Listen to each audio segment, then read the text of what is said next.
Hi everyone. Today நம்ம என்ன பார்க்க போறோம்னா ஒரு டேட்டாவை pivot table யூஸ் பண்ணிட்டு எப்படி நம்ம வந்து ஈஸியா வந்து டூப்ளிகேட் இல்லாம யூனிக்கான வேல்யூஸ் எப்படி எடுக்கிறதுங்கறத பார்க்க போறோம். ஆல்ரெடி என்ன பார்த்திருப்போம்னா இந்த மாதிரி டேட்டா வந்து ஈஸியா வியூ அண்ட் ஃபில்டர்ஸ் யூஸ் பண்றதுக்கு வந்து மேனுவல் ஃபில்டர் யூஸ் பண்ணாம டேபிள் ஃபார்மட் வந்து யூஸ் பண்ணா கொஞ்சம் ஈஸியா இருக்கும் அப்படினு பார்த்திருப்போம்.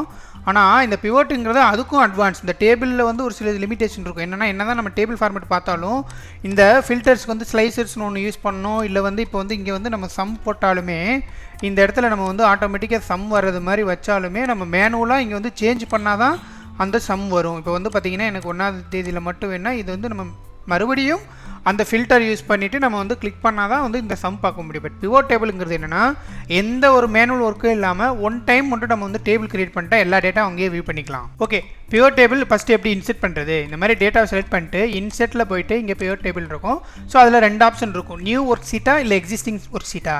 எக்ஸிஸ்டிங்னா என்னன்னா இந்த மாதிரி இந்த பேஜ்ல எனக்கு வேணும்னா எக்ஸிஸ்டிங் கிளிக் பண்ணிட்டு எங்க நம்ம வந்து அந்த பிவோட் டேபிள் வேணும்ங்கறத செலக்ட் பண்ணனும். இப்படி செலக்ட் பண்ணிட்டு ஓகே கொடுத்தீங்கன்னா இங்க கிரியேட் ஆகும். இல்ல எனக்கு இது வேணாம், இங்க வந்து இந்த டேட்டா எதுவும் டிஸ்டர்ப் பண்ணாம எனக்கு செப்பரேட் பேஜ்ல வேணும்னா பிவோட் டேபிள் போட்டு இன்சர்ட் பிவோட் டேபிள்ல வந்து கொடுத்துட்டு நியூ ஒரு ஷீட் கொடுத்தீங்கன்னா ஆட்டோமேட்டிக்கா அதுவே வந்து ஒரு ஷீட் கிரியேட் பண்ணிட்டு இங்க பிவோட் டேபிள் வந்துரும்.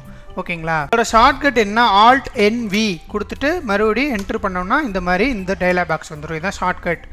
ஒன்ஸ் பிவோட் டேபிள் கிரியேட் பண்ணதுக்கு அப்புறம் இந்த கர்சரை இந்த பிவோட் இந்த டேபிள்க்குள்ள இங்க கிளிக் பண்ணாதான் இந்த ஆப்ஷன்ஸ் எல்லாம் நமக்கு வரும்.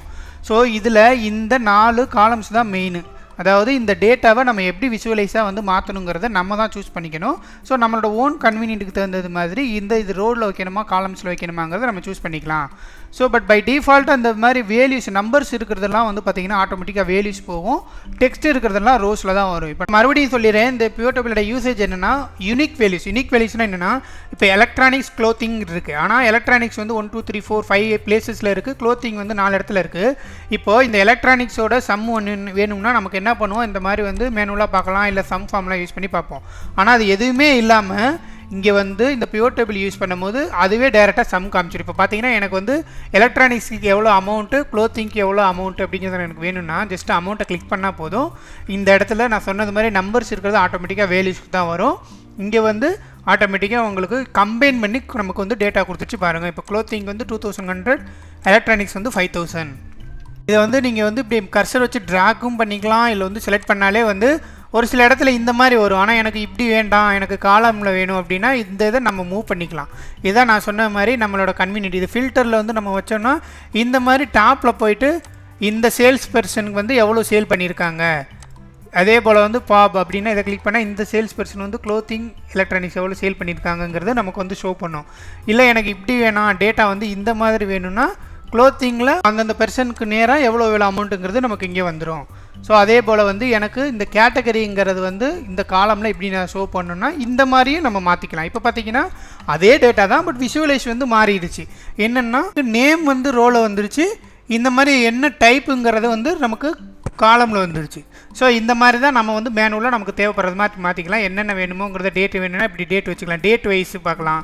இல்லை இப்போ பார்த்தீங்கன்னா நான் ஃபஸ்ட்டு சேல்ஸ் பர்சன் அதுக்கு கீழே டேட் போட்டிருக்கேன். ஸோ அதனால நமக்கு இந்த மாதிரி வியூ ஆகுது. என்னென்னா அந்தந்த பர்சனுக்கு கீழே டேட் வைஸ். இல்லை இப்படி நம்ம மாற்றினோம்னா அந்த பர்டிகுலர் டேட்டில் என்னென்ன சேல்ஸ் பர்சன்ஸ் வந்து எவ்வளோ அமௌண்ட் அப்படிங்கிறது இந்த மாதிரி மாறும். ஸோ இது நீங்கள் ஆட்டோமேட்டிக்காக மாற்றி பார்த்தீங்கனாலே தெரிஞ்சிடும் என்ன மாதிரி வந்து டேட்டா நடக்குது அப்படிங்கிறது. ஓகே, இப்போ நான் வேறு ஒரு டேட்டா எடுத்திருக்கேன், டம்மி டேட்டா. இதில் வந்து பார்த்தீங்கன்னா லாட்ஸ் ஆஃப் ரோஸ் இருக்குது, காலம்ஸ் இருக்குது. ஸோ இப்போ வந்து ஆல்மோஸ்ட் 100 ரோஸ் இருக்குது. ஸோ இந்த இதுக்கு நம்ம வந்து பிவோட் போட்டு ட்ரை பண்ணால் இன்னும் கொஞ்சம் ஐடியா கிடைக்கும். இப்போ பார்த்தீங்கன்னா இதில் ஏகப்பட்ட காலம்ஸ் இருக்குது. எனக்கு அதில் நமக்கு என்ன மாதிரி டேட்டா வேணும் அப்படிங்கிறத நம்மளோட ஓன் கன்வீனியன்ட்க்கு தகுந்த மாதிரி இதை மாற்றிக்கலாம். ஃபார் எக்ஸாம்பிள் எனக்கு வந்து என்ன ஆக்குபேஷனுக்கு என்ன மாதிரி சேலரி நம்ம ப்ரொவைட் பண்ணுறோம் அப்படிங்கிறத ஸோ இங்கே வந்து நம்ம செலக்ட் பண்ணிவிட்டு, அதாவது எந்தெந்த ஆக்குபேஷனுக்கு ஓவரால் எவ்வளோ சேலரி கொடுத்துருக்கோம் அப்படிங்கிறத பார்க்கணுன்னா இங்கே ஆக்குபேஷனை நீங்கள் வந்து இங்கே ரோஸில் வச்சுட்டு சேலரி கிளிக் பண்ணிங்கன்னா இங்கே சம்முக்கு போயிடும். ஏன்னா அது நம்பர்ஸ் அது ஆட்டோமேட்டிக் அங்கே தான் போகும். ஸோ இவ்வளோ தான். இப்போ வந்து பார்த்திங்கன்னா அக்கௌண்டண்ட்டுக்கு இந்த சேலரி, அனலிஸ்ட்டுக்கு இதெல்லாம் ஓவராலாக சேலரி ப்ரொவைட் பண்ணுது அப்படிங்கிறது இங்கே நமக்கு ஷோ ஆகிடும்.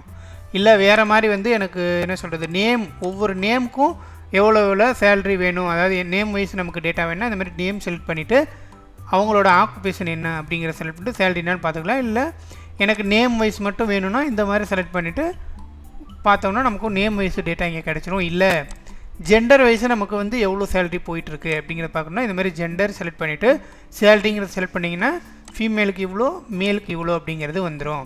ஸோ இதே போல் தான் சிட்டி, அந்த சிட்டிக்குள்ளே ஜெண்டர், இந்த சிட்டியில் ஜெண்டர் வைஸ் வேணும் எனக்கு அப்படின்னா, இப்போ நம்ம சிட்டியை ஃபஸ்ட்டு ரோஸில் மேலே வச்சுட்டு ஜெண்டர் கீழே வச்சோன்னா இப்போ பார்த்தீங்கனாலே தெரியும் இந்த சிட்டியில் மேலுக்கு எவ்வளோ, ஃபீமேலுக்கு எவ்வளோ. ஸோ இந்த மாதிரி டேட்டா. ஸோ இப்படி தான் நமக்கு என்ன கன்வீனியன்ட், நமக்கு என்ன மாதிரி டேட்டா பார்க்கணுன்னு நினைக்கிறோமோ, அனலைஸ் பண்ணணும்னு நினைக்கிறோமோ அதுக்கு தகுந்த மாதிரி நம்ம மாற்றிக்கலாம். ஓகே, இப்படி தான் நம்மளோட வந்து இந்த 4 டேப்பில் எப்படி எங்கே வந்து எந்த காலம் வைக்கணும், என்ன ரோஸில் வைக்கிறது அப்படிங்கிறத நம்ம செலக்ட் பண்ணி டேட்டா விசுவலைஸ் பண்ணுறது. அதுக்கப்புறம் ஒரு ஈஸியான வியூ அப்படிங்கிறது மாற்றுறதுங்கிறதையும் நம்ம வந்து இதில் நான் எப்படின்னு சொல்கிறேன். வியூனா என்னென்னா, இப்போ வந்து பார்த்தீங்கன்னா இங்கே நேம் காட்டுது, அது கீழே இந்த மாதிரி வந்து வருது, அப்படியே வந்து கீழே கீழே வருது. எனக்கு இது இல்லாமல் இன்னும் கொஞ்சம் நீட்டான வியூ வேணும், அதாவது நீட்டான கன்ஃபியூஷன்ஸ் இல்லாமல் எப்படி பார்க்குறதுன்னா, இந்த டேபிளில் கிளிக் பண்ணிவிட்டு இங்கே டிசைன்ஸில் போயிட்டு இங்கே ஒரு 4 ஆப்ஷன்ஸ் இருக்கும். இந்த ஆப்ஷன் பேஸ் பண்ணி நம்ம கஸ்டமைஸ் பண்ணிக்கலாம். ஸோ இங்கே வந்து பார்த்தீங்கன்னா டோட்டல் காமிக்குது பார்த்தீங்களா, இந்த டோட்டல் வேணுமா வேணாமா, இந்த டோட்டல் எனக்கு வேணும் வேணாங்கிறத நம்ம இங்கே செலக்ட் பண்ணிக்கலாம். அதே போல் இல்லை எனக்கு டோட்டல் வேணும் ஆனால் கீழே வேணும், இந்த மாதிரி டாப்பில் காமிக்காமல் இந்த இது டேபிளில் கீழே வேணும்னா இந்த ஆப்ஷன் செலக்ட் பண்ணிக்கலாம். இல்லை மேலே வேணும்னா இப்படி செலக்ட் பண்ணால் டாப்பில் காமிக்கும். இல்லை எனக்கு டோட்டலே வேண்டான்னா இதை செலக்ட் பண்ணிக்கோங்க. ஸோ அடுத்து இந்த தேர்ட் ஆப்ஷனில் இந்த ஷோ இன் டேபிளர் ஃபார்ம் அப்படிங்கிற ஆப்ஷனை செலக்ட் பண்ணிங்கன்னா உங்களுக்கு இன்னும் ஒரு கிளியரான வியூ கிடைக்கும். என்னென்னு பாருங்கள், இப்போ இதை கிளிக் பண்ணோம்னா இப்போ நமக்கு ஈஸியாக வந்து பார்க்குறதுக்கு ஒரு அண்டர்ஸ்டாண்டபுளாக இருக்குது. பட் இதுக்கு முன்னாடி இருந்தது வந்து பார்த்திங்கன்னா கீழே கீழே இருந்ததுனால நமக்கு வந்து இந்த மாதிரி வந்து ஒரு டேட்டாவே இன்னொரு இடத்துல இன்னொரு காப்பி பேஸ்ட் பண்ணுறதுனாலுமே நமக்கு வந்து ஒரு ப்ராப்பரான இது பண்ண முடியாது.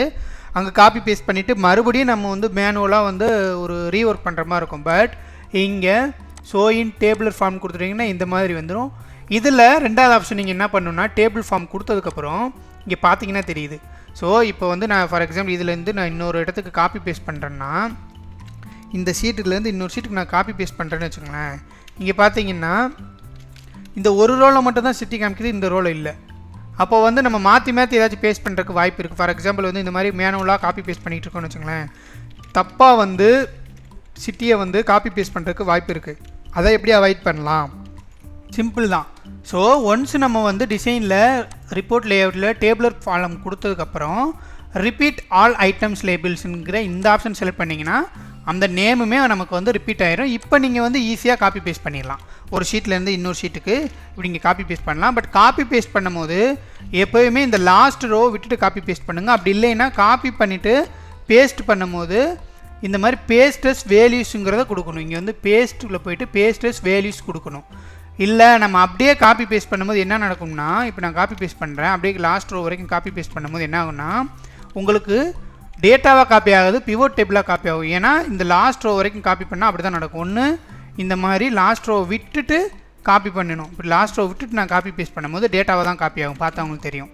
அப்படி இல்லைன்னா எனக்கு லாஸ்ட் ரோ டோட்டல் வரைக்கும் வேணும்னா காப்பி பேஸ்ட் பண்ணிவிட்டு பேஸ்ட் பண்ணும்போது இந்த மாதிரி நீங்கள் இங்கே போயிட்டு பேஸ்டஸ் வேல்யூஸும் கொடுக்கலாம். அப்படி இல்லைன்னா ஆல்ட் HVV அப்படிங்கிறது கொடுத்தீங்கன்னா இந்த மாதிரி பேஸ்ட் ஆயிரும், அதாவது வேல்யூஸாக பேஸ்ட் ஆயிரும். ஓகே வியூவர்ஸ், ஸோ இதுதான் பிவோட் டேபிள்லாம் என்ன, எப்படி அதை யூஸ் பண்ணுறது ஒரு ஓவர்வியூ.